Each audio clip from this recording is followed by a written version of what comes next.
Okay, so this audio clip that Blake Lively and her legal team didn't want anybody to get a hold of is out.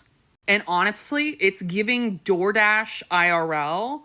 It's giving like we needed the context, because the lines that they pulled out to utilize to support her lawsuit are different when you hear them in conversation. And it's different when you hear Claire asking for information. So let's break down the top 5 wildest things that were said on this phone call that Blake Lively didn't want you to hear. So number 5 is going to be when Steve admits that the set was targeted after Claire asks, hey, was it bad? Listen. Honestly, it's so tricky, especially, I don't know. Because I wasn't there, so I don't know what it was like. I was. You were there. Was it bad? No. Oh, God. Justin never has a bad set. Yes, it was the worst set he's ever been on, but no, it wasn't bad. I was there on set. It was, Justin is really kind and loving, and he's like Rain. So you imagine Rain's running a set. It's just, it's the Baha'i set. It's never going to be like that. No, it was just, everything was made up. It was manufactured, and it was manufactured on purpose in order to take Justin down. It sucks. I'm sorry. Translation, Steve literally says it was manufactured. The chaos surrounding the set was engineered in order to take Justin down. Number 4 is when Steve admits that Jamie Heath was literally in crisis control, trying to take on everything in order to protect the set and protect the movie. Great. You're doing great. But I also know, coming off the ends with that stuff, I just want to say I see you, and it is exhausting. It's exhausting. It's a lot. It's a lot. Jamie was the most exhausted. Oh, sure. Everybody. Was he was, I'm sure, the go-between with Sony, right? He was the go-between. He was the one who was taking the brunt of the hits, because you didn't see the brunt of the hits, like the slam jobs on us. Oh, I didn't. No, because nobody saw it. Right. Jamie was stopping it. So Jamie was stopping the worst of the worst. There was a point where they were trying to slam the Baha'i Faith. He got that done and out. So, basically... Who was? Was it Sony or was it public? Yikes. That's icky. So if you listen to that clip and you hear Claire go, who was? Who? Sony? She was prying that whole time trying to get more information. And you don't hear him respond, but you hear her go, oh, really? She goes, yikes. Talk about a fishing expedition, I'll tell you what. So on our top 5 countdown here, I would say this is the 3rd wildest moment. And I'm sure somebody's going to go, I'm so sorry. That's the quote that Blake used in her. And I know that's not the most wild thing on this call. Turns out it's probably one of the most misrepresented lines. Let's listen. Listen for what Claire asks. And then I'll be working harder than Jamie did, because it's going to be protecting the studio, right? I will protect the studio like Israel protected itself from Hamas. So there were 39,000 dead bodies. There will be 2 dead bodies when I'm done, minimum. And so, not dead, but dead to me. You're dead to me. You're dead to me. So that kind of dead, but dead to a lot of people. If they ever get me to that point, then I'll make it worth their while, because I'm going to spend a lot of money to make sure the studio is protected. But I don't think we'll go there. Yeah, I hope not. As someone who that's not the world I want to live in. No, I hope it goes away.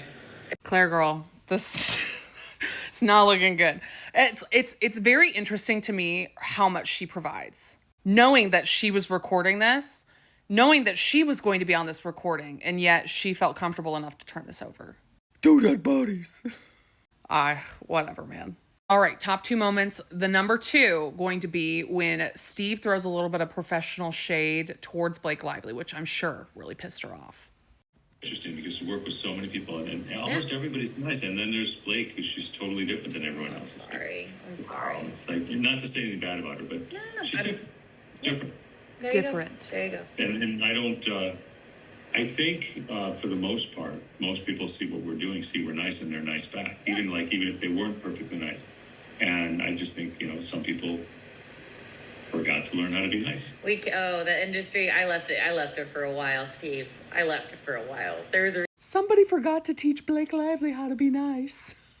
2 dead bodies. Finally, I think the top moment from this entire phone call was the Blake and Ryan are billionaires comment. No, well, that's right.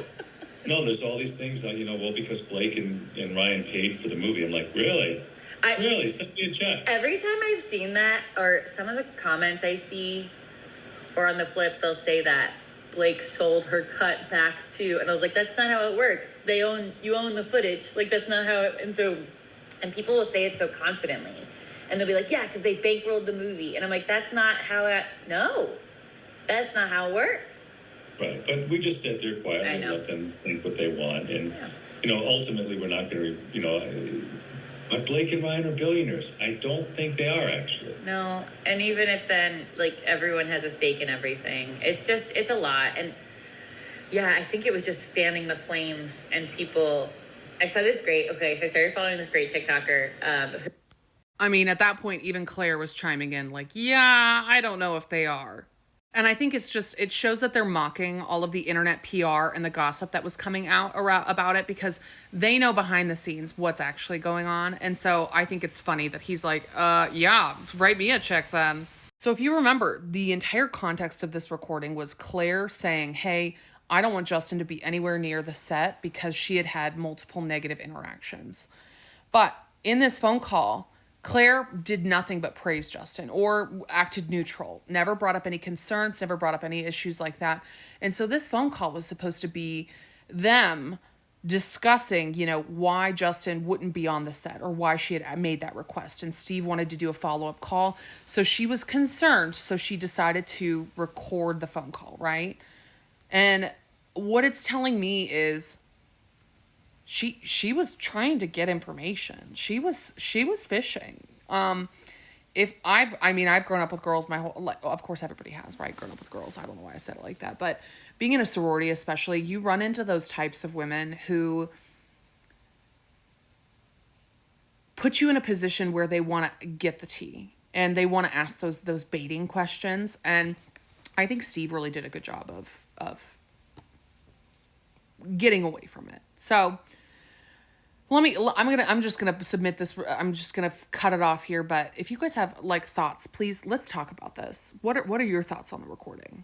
What do you think was the top 5 spicy moments? Do you think I misordered them? Because I was debating back and forth, but I think I did a decent job. But what do you think? What was your top number 1?